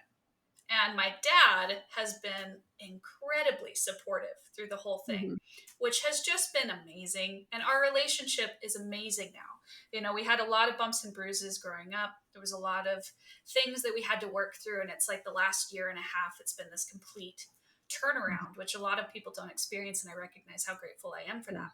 But going through this and having him as a support system has made a real difference. But there are poems in there that are really hard for him to Mm. hear, because it's honest and it's opening about our relationship. Now, it's not anything personal just outside of the church, but it's how Yeah. the church affected our Yep. relationship. And he's been nothing but supportive, Mm. like just incredible. He took the cutest like dad photo selfie with the book when it came to him Oh, in the mail. It was adorable. yay. I loved it. But then my mom on the opposite end, where she is faithful, and I made sure, oh my goodness, did I make sure to praise Mm. her in this book, because she's incredible and I love her, and everything that she's done is nothing of her fault, but I knew that she was going to take it that Yeah. way. And that's exactly how she's taken Mhm. it. And so she called, we were talking one night, And I had kind of danced around it. I had never like really come out and wanted to talk about it because I was nervous to hear what she was going to say. And she voiced that she didn't want to buy it, like on a phone call. Mm. And she's like, I'm really, and she had already read it. And so I was like, you don't even want to, like, you already know what's in there. Right, You right. know? But she's like, it just hurts too much because I am so upset about what you went through and that you didn't feel like you could tell me about it. And I'm like, but the juxtaposition, Mom, that you don't, I am talking about it now and now you don't want to hear Right, it. exactly, exactly. Yeah. But that broke my heart. Like, I feel like everybody in the world could have hated it. And if she liked it, then I would have been okay. Mhm. But the opposite's true as well, I where I'm like, oh, I think she'll come around. My mom, and she yeah, did, which is great. She did buy it. She put it on the shelf, and she's been amazing about it. And it's just something that's gonna have to be that way. You know, it's a very sensitive topic, but she's amazing and open and incredible. mhm, But in that moment, to hear that, I just was sobbing after the phone call. yeah, And I told my husband, I was like, did I make the right decision by releasing this? mhm, Was I dumb in doing this, taking a hammer to our relationship on mm, purpose? I feel horrible. And in that exact same moment, I got a text from a random influencer on TikTok that we've been talking back and forth about it for a little bit, and she had just gotten it in the mm, mail.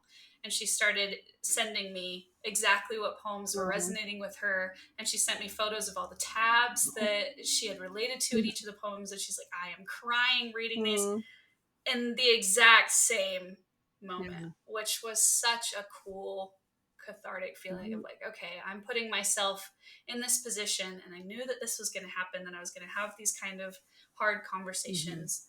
But if it means it's helping somebody else, then that makes all the difference in the yeah. world. And luckily, she has come around. It's on her shelf. I told her she doesn't even have to open it. As long as it's on your shelf, then you can say, hey, she's a published poet, Yeah, you yeah. know? Well, Yeah. I think something that my own behavior when I was in the church and my husband had left and my kids were all kind of leaving. I was really the last one to leave in my immediate family. Um, Not including my parents and my, all those. Um, Yeah. when they all, when they all left or when they were all just questioning and everything, my first feeling was, what did I do wrong? You know? Yeah. And you know, it I think it's hard for people in general, but harder for people in the church to not take it personally. Because I think a Mm-hmm. personal attack on the church or a personal disagreement with what is taught in the church is actually seen as a personal attack on our Mm-hmm. parents. Because, Yeah. I'm from good belief. What did you do Right, wrong? exactly, Yeah. exactly. And so, yeah, so for me, my boys didn't go on missions.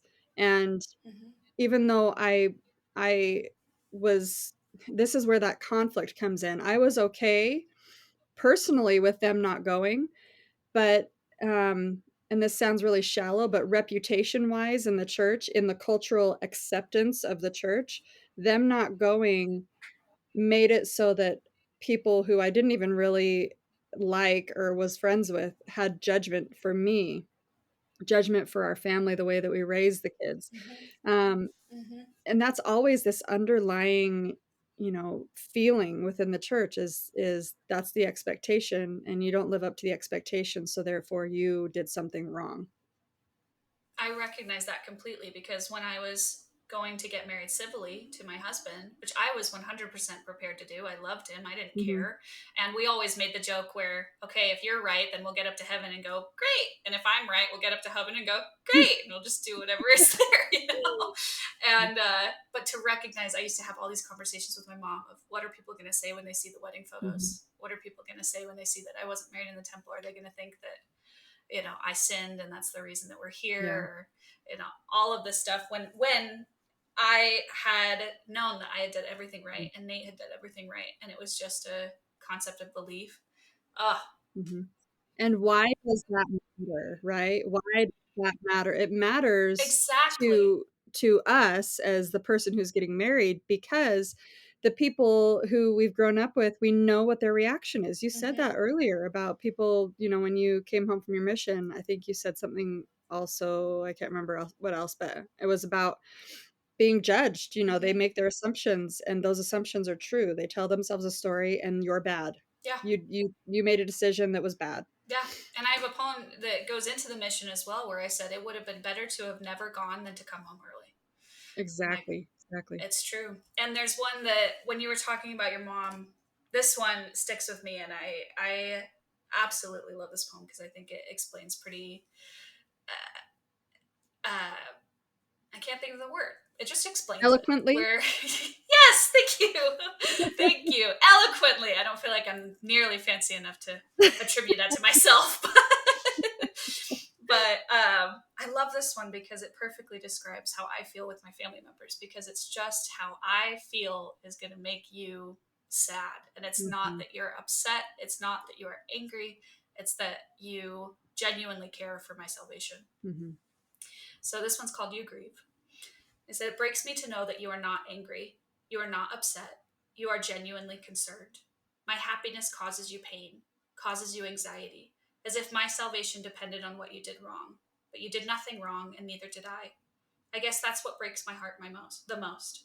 I'm at my most content and most relieved, and all it's done is cause you to grieve." mm. Ugh. It hurts, doesn't it? Did you listen to the interview with, Irene's Entropy? Have you No, not yet. Okay, so go listen to some of her music. There's a song called "Reap What You Sow," um, and it like, full body chills again. I'm feeling the Holy Oh. Ghost. Congrats! I'm feeling the holy dopamine. No, I definitely will because I Yeah, feel go like, I listen. mean, listening to people go through this and turn it into art is just so validating, Yeah. and it's amazing.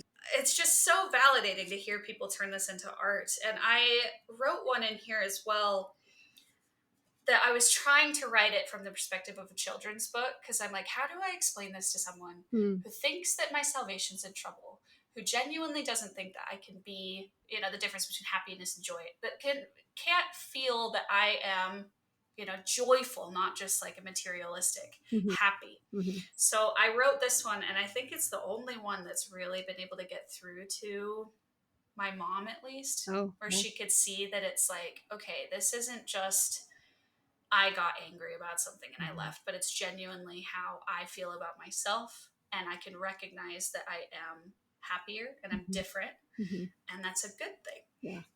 So it's called Bats and Birds. And it's written like a children's book. Mm, I was told I needed feathers to fly, so I spread out my wings and glued each one to my sides. Each day I'd prepare and leap toward the view, and each day I'd fall while the other birds flew. It wasn't until I let myself recognize the feathers I bore were a weight in disguise. While mm, they helped to lift others, they burned into my wings. I realized I'm different. I screech while the other birds sing.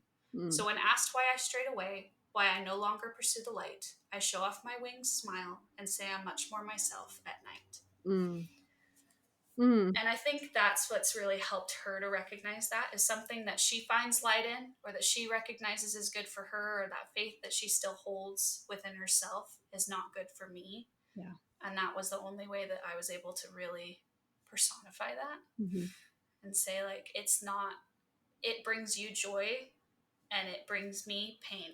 mhm. And it's not a culture Right, thing, right, you know? right. Yeah. Yeah. I know when I first had let my mom know that I was leaving the church, she was very defensive. Um, my part of my reasons for leaving the church, have to do with sexual abuse and how the church handled it. Yeah. And, I had let my mom know that if there was an attorney that would take my case, that I would be suing the church. And, Hmm. and she basically told me that she would choose the church over me. Wow. Um, and that was in the very beginning, and Yeah. what was hard about that for me was that I said those same words to my husband, that if it Hmm. all came down to it, that I would choose the church over our marriage. I would choose my own Wow. eternal salvation over our marriage. Yeah. And, so the church did a lot of damage to my marriage. and my beliefs in the church did a lot of damage to my marriage. But now my mom, when I have conversations with her, the pride comes out again, where she's very proud of me for the things that I've done in my life. And her pride comes out again, where she's basically saying, I'm behind you 100%, you know, Yeah. like she knows that I'm not going after like the cultural aspects of the church. I'm not going after the people in the church who are all Hmm. just doing the best that they can with what they understand and what they know.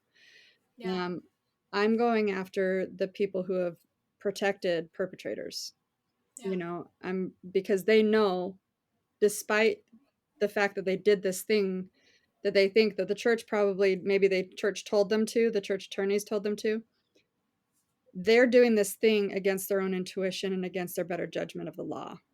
Hmm. They're choosing to cause harm. Yeah. They're not choosing, my daughter over my eternal salvation, or my spouse over my eternal salvation, my own self.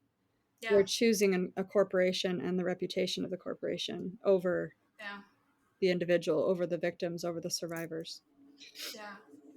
And luckily, I feel like my family would approve of you in that. You know, I feel like I've never been scared to oppose Mhm. something Yeah, because of how I was raised, and my family's the exact same way. You right. know, as soon as that, if I would have experienced something like that, I feel like my mom would have immediately put a stop to it based on how the mission thing Right. took place. Exactly. You know, I was very much raised in, and my husband's dad has a great saying where he's like, if there's a tier of what you care about first, it's your wife, then it's your kids, and then it's the church. Uh-huh. And to have that in my brain growing up, that it wasn't the highest thing that I had to pay attention to, it wasn't the highest thing I had to reach for in my family, was what I had to put first, Right. helped a lot. But then when I started questioning, I still had that intermingled where I'm like, I am still picking, by stepping away from the church, I am hurting my family in some way. Yeah.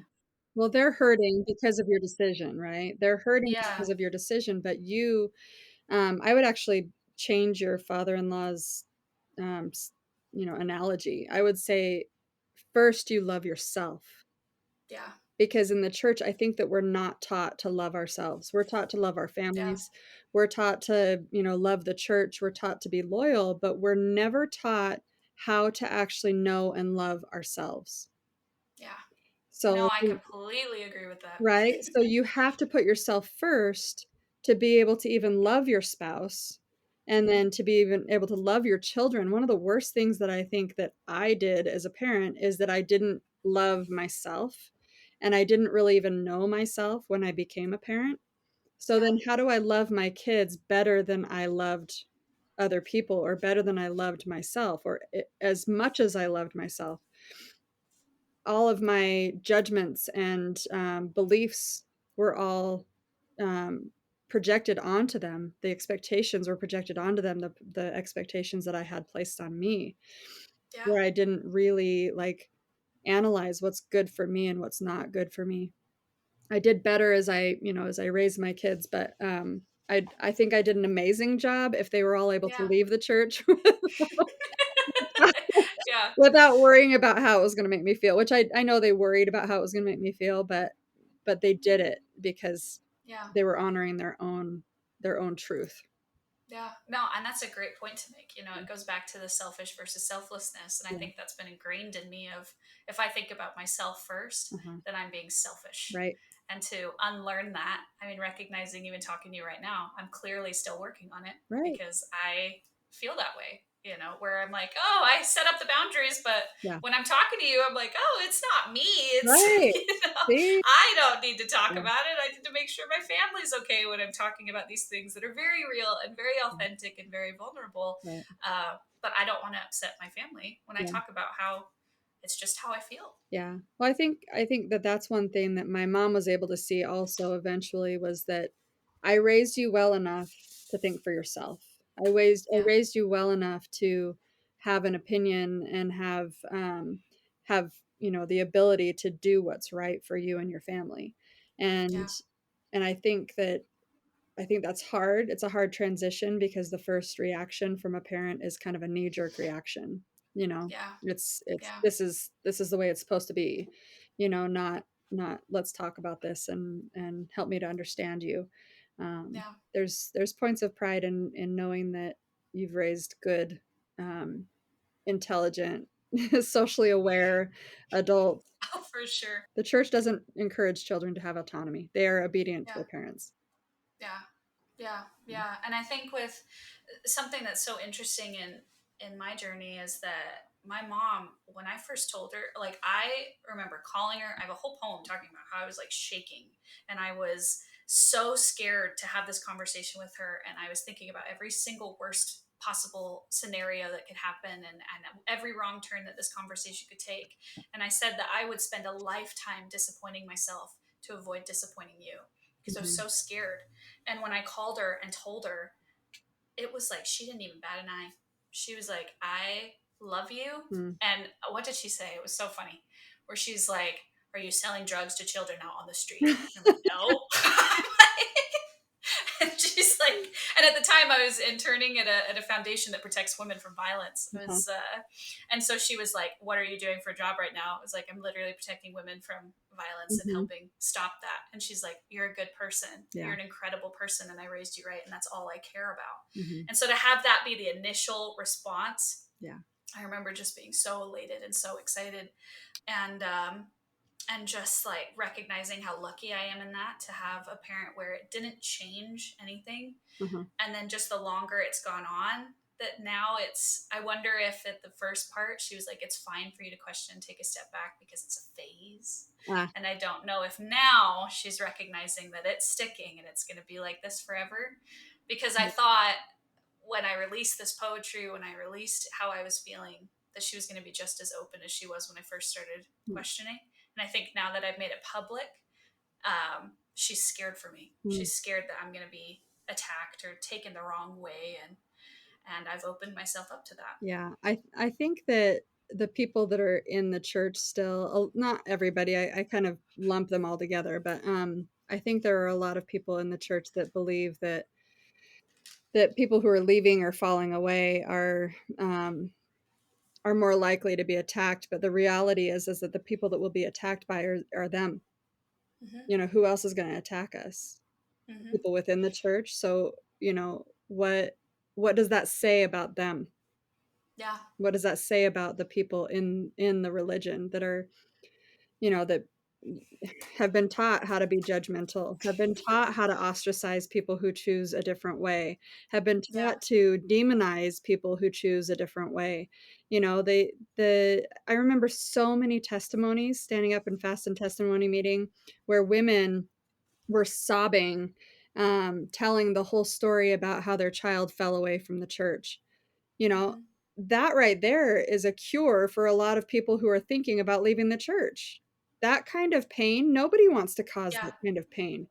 It was when I Mm-hmm. actually felt that kind of pain when my boys actually decided that they weren't going on missions, but Mm-hmm. I started analyzing that pain because I'm like, this is not like, I don't want to feel this way. My children are amazing. I don't want them to Mm-hmm. feel like they are less than, or that they, you know, if they make a decision that I don't agree with, that I'm, you Mm-hmm. know, that everybody is going to see it and everybody's going to think that they're shameful and everybody is going to ostracize them in this group of people that's supposed to be their family. You know, it's Yeah. supposed to be their support system, but instead they're, you know, the people that choose a different way are made to feel like they Yeah. are a terrible person. And I think that's what hurts, is it goes back to, it's not based out of hatred Mhm. or, you know, upset or anger. It's based out of genuine concern, which is not something that you can fix. Like, I feel like I would rather have someone hate me than be worried about me, because I can like change their opinion. You know Right, what I mean? right.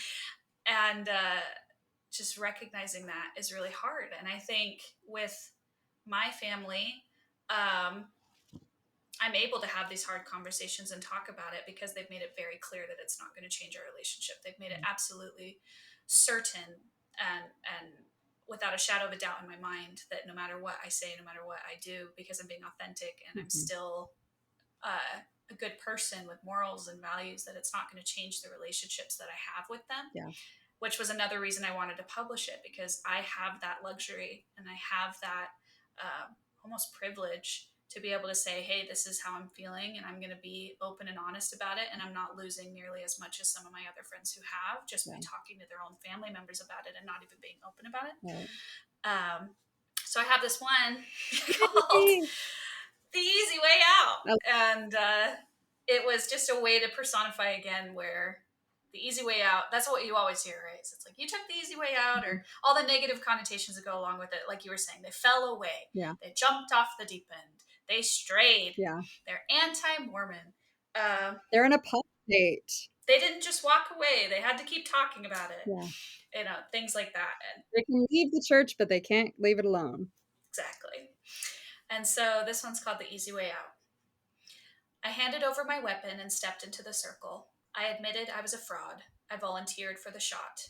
Don't you think the easy way out would have been to never leave the firing squad in the first place? Whew. Yeah. Wow. And I know that sounds harsh, but that's really what it feels like when you first start going through it. It It's like, is. okay, I'm going to admit that I don't want to be here, and I'm just going to step into the circle. And it's interesting looking back at it now, because I never felt, this whole time I've been talking about it, right? I never felt like I cared. I was always very empathetic. I loved all of my friends who were outside of the church. But I recognized the conversations that were happening. I recognized that I would have those, and it was never made out of negativity. And I think that's why it's that cognitive dissonance, that we're worried about them and we want them to come back, and they've gone off the deep end, and here's out, but we don't hate them. We love them and we want them to come back. And then after being outside of it, it was such an interesting feeling to me, because I had a cousin reach out to me when I announced that I was writing this book. And all growing up, I had heard that this person was off the deep end and that he wasn't doing everything right, and that we should be worried when we talk to him because he's kind of a bad influence. And then to have him just like completely relate to everything that I was saying, like, oh my goodness, I had a completely different view of you in my brain based on things that were never outright spoken or said, but you are Warnings. me. Yeah. Exactly. And it's all But we love him. We love you, and it's always going to be a part of our family. But to recognize that that's the conversation that's being had, made out of love, but definitely with a negative connotation attached. It's with a warning, right? Yes, we love them, but be careful what you talk to them about. Be careful what you listen to with them. Be careful. They're like, they can't even say this person is out, doing drugs, which drugs? Yeah. I don't know, our society, our culture, the Mormon culture, all of them put restrictions on people and judgments on people that don't actually fit. Yeah.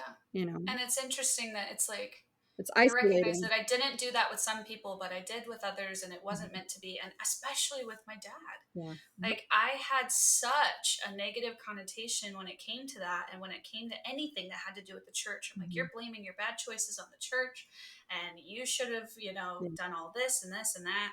And so to go through the whole thing and then have a stronger relationship after this because of it, here I just have so many to share. Well, I'm enjoying them so But far. I think they're excellent. well, thank you, and please let me know if you want me to switch it off. But this one, when I wrote it, I just felt so grateful for it. And it was interesting because with my dad, we'd always kind of stayed on this shallow level of communication. And I think it's because he was terrified to ever have these conversations with me about how he really felt, because he never wanted to create that cognitive dissonance or to have me start questioning. Now, he thinks he did a great job with it, but I was always in the middle. So, Yeah. so we did have those conversations constantly, because, like the person who created his wedding when he got remarried is gay and has been a family friend for years. And we would have those conversations all the time about that, especially because I was so open about being an ally as well. And so we would talk about that a lot. But to recognize after this and having him as a support system to go through, and then just really recognizing that it wasn't all of these other factors that played into our relationship, but the church was a massive part of why we had such a strain on it. Mm-hmm. And then to come back and have this like better than ever relationship. And I'd like to think that if I was still Mormon, that what had happened in the past couple of years would still have fixed a lot of things. Mm-hmm. But it definitely played a massive role in being able to go through that together. So Yeah. this one's called Regret. It said, I'd like to think it would have been better. You would have been honest, secure in our relationship, shared feelings through letters. Maybe our bond would not have been as strained as it became, but mistakes were made. I'd like to think that it had nothing to do with belief, that I was not consumed by consequence, afraid for your salvation, never showing you my grief, that maybe my concerns wrapped forgiveness in a cage. There are lessons that can only be learned with age. I'd like to think I walked away with no regret, that I knew our past was absolved, moved through our pain, and learned to forget, that maybe I've forgiven myself for putting faith before a father, now that we are walking the bridge over water. Mm. Very good. It makes me think of my, so I left the church, my exit from the church really kind of started in 2017. Probably was before that, but my Yeah. dad passed away in 2014. And so I never had that opportunity to know my dad Yeah. with me outside of the church and with me outside of that Mormon mindset. Yeah. So I did have those same feelings with my dad that, you know, he drank alcohol, so therefore he was an alcoholic and he was bad, Mm-hmm. you know. And I don't know, like how do you change that narrative in the Mormon church when anybody who leaves is to be isolated from you? You know, you Yeah. isolate them emotionally, you know, physically, mentally, psychologically, you isolate them and make them realize how alone that they are because they chose to leave the church. Yeah. It's not because they are not loved, you know, their love is just Mm-hmm. conditional. You can't be in our family and be a part of our family and be a vocal part of our family if what you say um, doesn't agree with everything that we agree with or everything that we Yeah. believe, because then Yeah. you're And seen as a threat. mm-hmm. Yeah, completely. And going back to that poem you grieve, it's like, okay, do I be open and honest with my feelings and purposefully create tension, or Mm-hmm. do I stay silent and just allow you guys to speak about what you believe and I just never talk about it? Right. Right. So Who are we and serving? it's You know, hard. yeah. Mm-hmm. Who are we serving? Somebody. If you're not taking care of yourself, you're taking care of somebody else, or you're Yeah. protecting somebody else from what you're going through. But you need Yeah. support too. You know, Yeah. Yeah. Exactly. and them not having the opportunity to see things from a different perspective and be able to support you Mm-hmm. is also a disservice to them because that prevents them from growing. Yeah. No, I completely agree. And going back to the unconditional love, I have a poem in there where I say, like, I thought I used to know what unconditional love was. That was until I took a step back from what I used to believe in, and you took a step back from Hmm. me. Yeah. And Yeah. Oh yeah. Oh, oh yeah. Yep. yeah. So, it's one of those where I recognize that my family will always love me, and I recognize that they're incredible and that I will always be invited to things, and I will never have to feel like I am any different. But I know that I am. And if I were to speak more honestly about it, they would be Hmm. very hurt. You know what I mean? And it's something like you're being selfless by not saying it. Yeah. You're being selfless by keeping silent about it to protect their feelings. Right. Right. Yeah. Exactly. Mm-hmm. Exactly. Yeah. And by doing that, you're not taking care of yourself. You're not putting yourself first. Yeah. Yeah.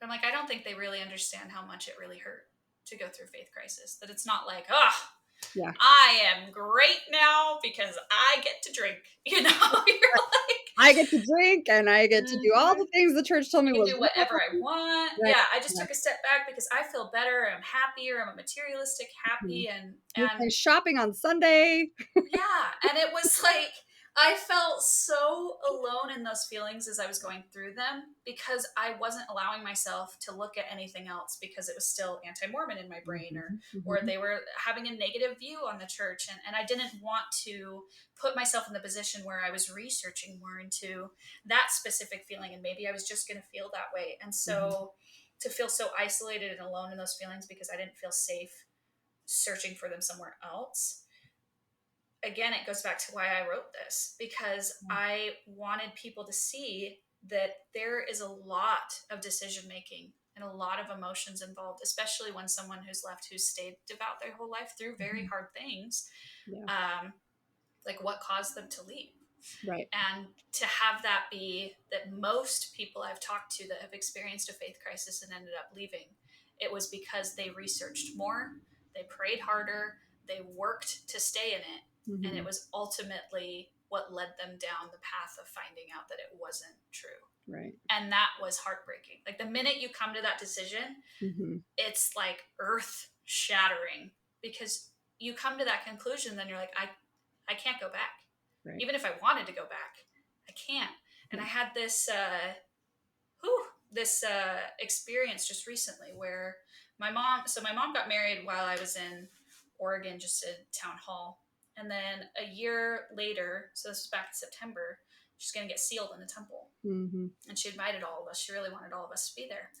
And I haven't gone back to church since March 2020 Mhm. because COVID happened, and thank you God for allowing me to not feel guilty for that. And then I came to that decision, and I've never looked back.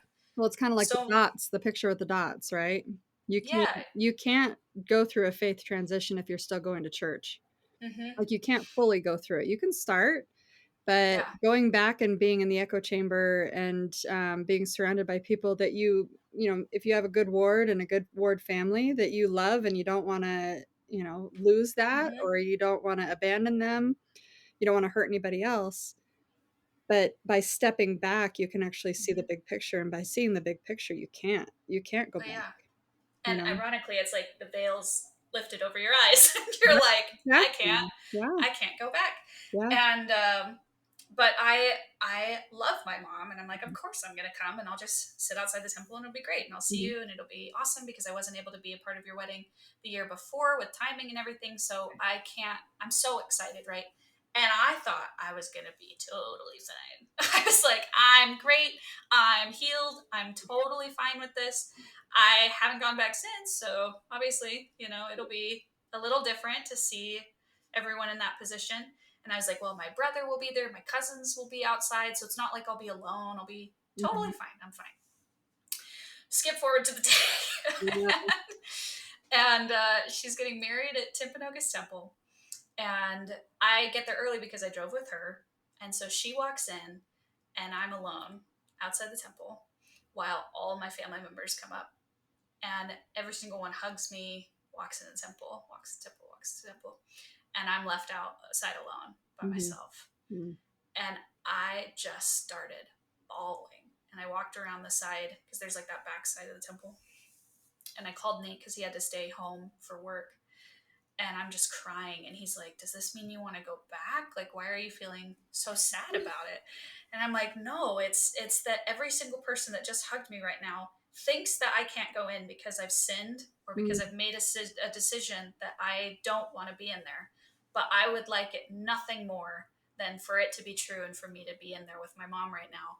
But I can't be because it's not true. And they're all going to think it's my choice. Right.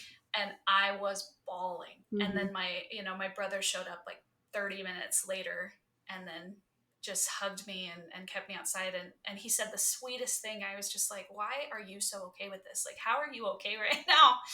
And he's like, well, I think you handle it in a lot more healthily of a way where I'm apathetic and I just don't mm, allow myself to feel it. And you carry your heart on your sleeve and allow your emotions to flow through you so that you can feel healed. yeah, And I thought that was such a profound thing for him to say in that moment. mhm. And then we just started making jokes because I was dressed in all black, and I was like, "Oh hell!" Like, just I'm the bad omen outside the temple. Beware the Yeah, woman in really black. dressing all red, you know, fancy dress. I'm like, beware the woman in red Right, or black or whatever crying outside of the temple because she couldn't go inside. yeah. And that was just like, oh, I still have some healing to do, where I'm Yeah. still very hurt by this and upset that it's not true Yeah. and betrayed. Hmm. And everyone's going to think that it was just because I got mad and walked away. I think something that has come up a few times, and a lot for me also, it has to do with the fear again. Like, why am I so worried about what other people think? Mm-hmm. Like what they think is not the real story. And if they don't Mm-hmm. take the time to talk to me and find out what the real story is because of their own fear, Yeah. why do I need to be afraid of what they're going to say?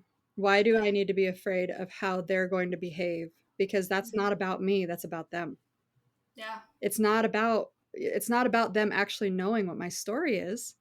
Yeah. It's about them deciding what my story is and being threatened by me or being afraid of me because of my story, because I left. Yeah. So they have to justify it in a way that makes sense to them, that they're like, "Oh, well, this is the reason this person's not in here. It's because they're not worthy. They're whatever. They're making choices for their life that makes it so they can't come in here." Yeah. We're not going to ask you why you're not in there and have you say, "Because I choose not to be in there. I Yeah. choose not to be in there, not because I don't love my mom, but Mm-hmm. because I choose not to believe in the church because Mm-hmm. it's not true, and because this whole thing about separating families and making it so that you can't go in and watch your family be married, Mm-hmm. it's just another jab from the church saying, "Okay, well, if you pay your dues and you're strictly obedient, you don't ask questions, then you can be with your family forever. Yeah. But you also have to be with a whole bunch of other people who are bigoted and judgmental." You know? Yeah. It's kind Yeah. And of a that's, no-brainer for me. I don't wanna be around those people. I don't want inauthenticity. I want people who are genuine. I want people in my life who actually can love unconditionally, because quite honestly, I didn't even know what that meant while I was in the yeah. church. I thought Yeah. I did. My eyes have been opened.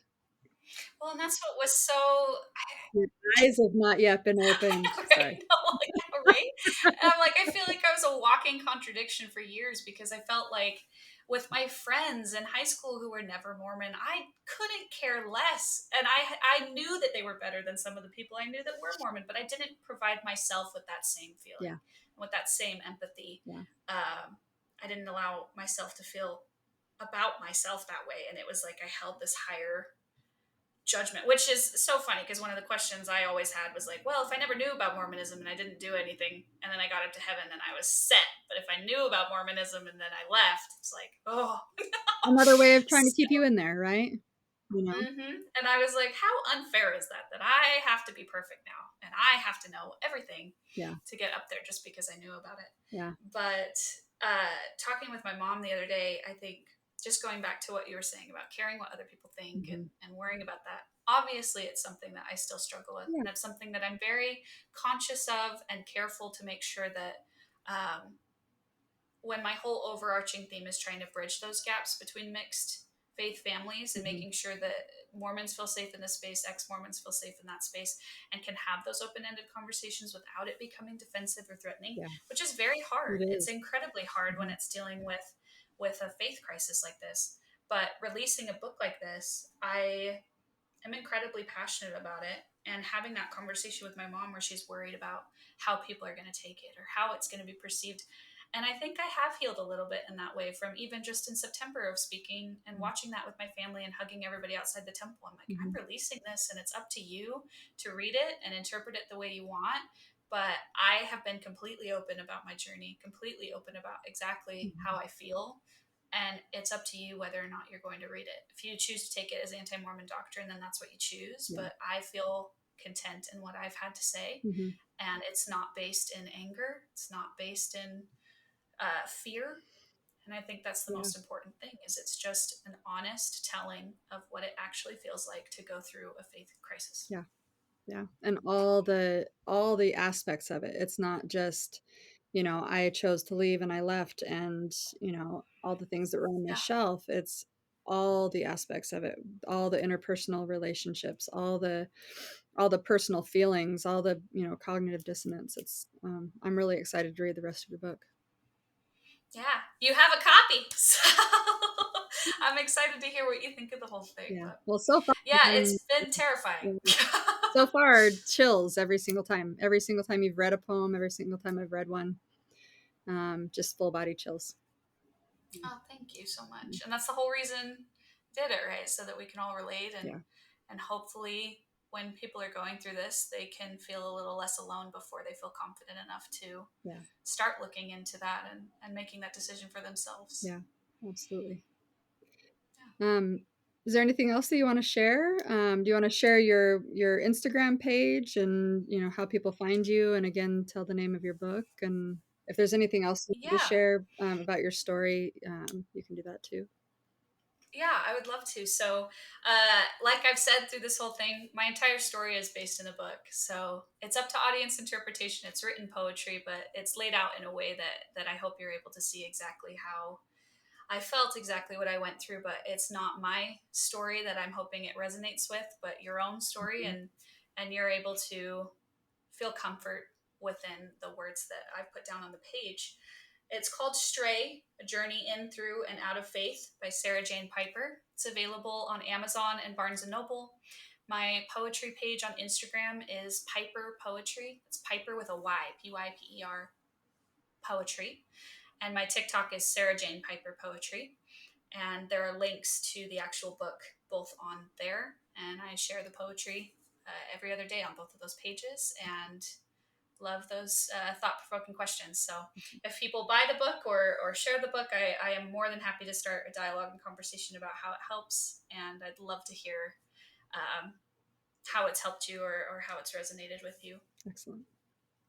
I'm really happy that you came on. I Oh, just, thanks, Kendra. such a good conversation, and I can't wait to read the rest of your book. I know Thank you. that the ones that you've read on here, just my eyes well up a little bit, the chills, everything, can absolutely relate to the experiences that you've had and the things that you've written down. And your words are Oh, thank you beautiful. so The way that much. you've written it is beautiful, and I like analogies too. So those things that are good analogies really help to hit it home. So Well, thank you so much. It's been a wonderful time talking with you and your experiences that you've shared as well. I feel like these conversations are even more healing. Being able to write about it myself alone in my room is different than having these right, conversations together. It's almost healing, and the things that you've said have helped me to understand and realize things that need to change in my mind as well. yeah, It's getting out of that echo chamber within your own head right. and being able to recognize that we all relate in one way or another to each other's Yeah, stories. absolutely, absolutely. And our stories, although they compare in some ways, we're not comparing necessarily for one that's worse than another or somebody who went through something that was much worse. It's all like what you were just saying about when people read your book, they're going to read it from their perspective of their own experiences, and so it's going to resonate with them based on that level. And it may not even mean to them what you meant when you wrote it. It may mean Yeah. something completely different, and that's okay, and it's healing. And Hmm. I think that's really the point of our podcast in general, is just helping people to say what they need to say, break their silence, and be able to heal. So, Exactly. yeah, yeah. Exactly. Yeah. You're doing powerful work here, and Thank you. you really are. Thank you. It's not always easy, but we're plugging along and we're getting it done, and we're Yeah. learning a lot in the process, absolutely, and making some amazing friends. So Hmm. yeah, Yeah. cool. Thank you for joining us on Latter day Survivors. You can find us on the web at latterdaysurvivors.org. We're on Facebook, Instagram, and TikTok at Latter day Survivors, and we're on Twitter at LD Survivors. As survivors of trauma and abuse, we wanted to provide a platform for survivors to share their stories. Many survivors of all types of abuse may be able to recognize and relate to the patterns of behavior in the victims, abusers, families, and friends of the stories shared by other survivors on this podcast. Often, as we escape oppressive family, religious, and social constructs to a safer place where we come to see our abuse and all related issues, we are better able to process and begin to heal. We believe that when we share our stories with others, we can also help them to heal. It can take decades for survivors to find the courage to speak about these things. If it is so hard for adults, imagine how difficult it is for a child to speak up. We hope to normalize these discussions so that children can speak to adults earlier. As adults, we must listen and recognize the severity of the abuse, its potential consequences, and the need for action to stop the abuse as early as possible. Just knowing we are not alone, that there are other people who have felt and do feel the same or have endured similar experiences in life, can remind us that we are not alone in this.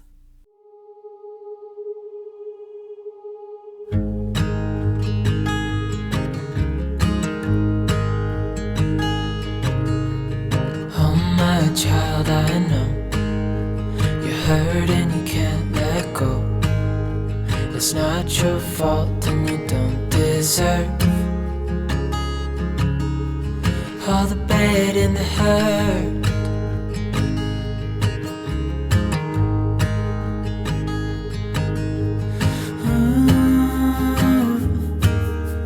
I know you tried so hard. I know you've done your part. It's not fair. You did your time. How much longer will you suffer in this life? But don't give up. Just hold on tight. It'll be alright.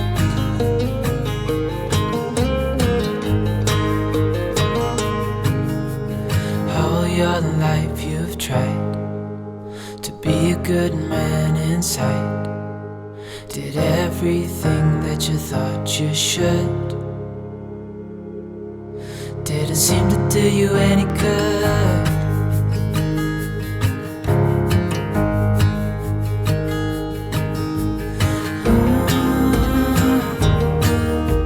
I know you've tried so hard. I know you've done your part.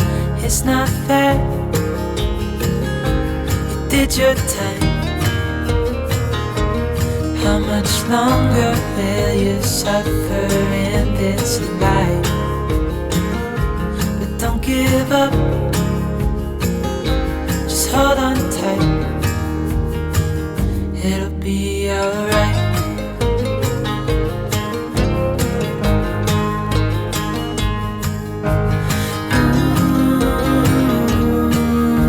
I know you tried so hard.